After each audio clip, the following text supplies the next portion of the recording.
Hello everyone, welcome back to my channel. My name is Timmy Pray God Gift. To those of you that have subscribed, I say thank you and welcome back.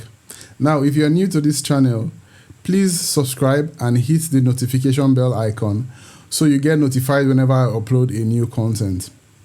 Now, in today's video, we're going to be looking at how to create our first virtual machine. You remember in our previous video, we installed the Oracle VirtualBox. So today we're going to create our first virtual machine. Now you might be wondering what a virtual machine is. It's very simple. Just like your physical computer, a virtual machine is a virtual computer. Permit me to put it that way. So the same way your physical computer has a RAM, a CPU, other memory components and all whatnot. The same way your virtual machine has all of those things, but they collect it virtually from your physical hardware. Now, the purpose of this virtual machine is for us to be able to install our Linux operating system. So sit back as I take you through my screen for this lecture. Thank you. Hello everyone, welcome to my screen. Now in this lesson, we're going to be looking at how to create our first virtual machine. So the first thing to do is click on our Oracle VirtualBox to open it. I've just opened it, and then the next thing you want to do is click on New. So we're going to give it a name. Now, because for this virtual machine we'll be installing CentOS 7, I'm going to name it as CentOS 7. And then the type should be Linux, and the version must be 64 bits. Now, if you're using a 64-bit operating system and what you see here is 32 bits, it means that virtualization is not enabled on your machine. So you need to enable virtualization. To be able to do this, I've recorded a video already and I've put the link in the description section. So click on that link, watch the video, learn how to enable virtualization before you come back to this video. So let's continue. I'll go ahead and click Next.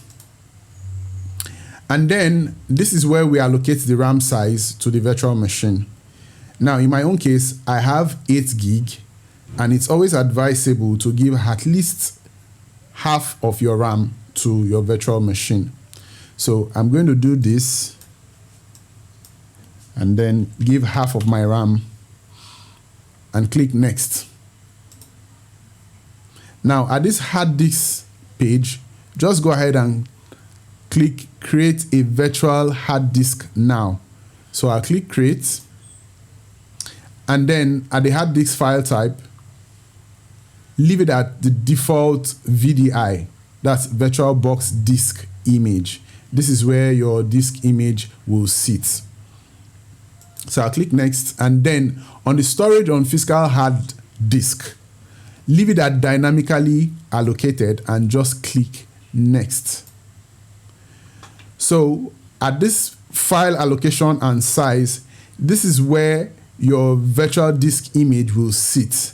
I prefer to leave it at default. And then for the size, I want to give 20 gig so that it can accommodate all the lectures we'll be carrying out with our Linux operating system. So I'll leave it at 20 gig and then click on Create. Wow, you can see that we have successfully created our virtual machine. However, there is no disk image attached. There is no operating system. So in our next video, we'll be installing the Linux operating system. So thank you for watching. If you have a comment, please type your comment. If you have a question, please type your question in the comment section and I'll do well to respond to you. See you in my next video. Bye-bye.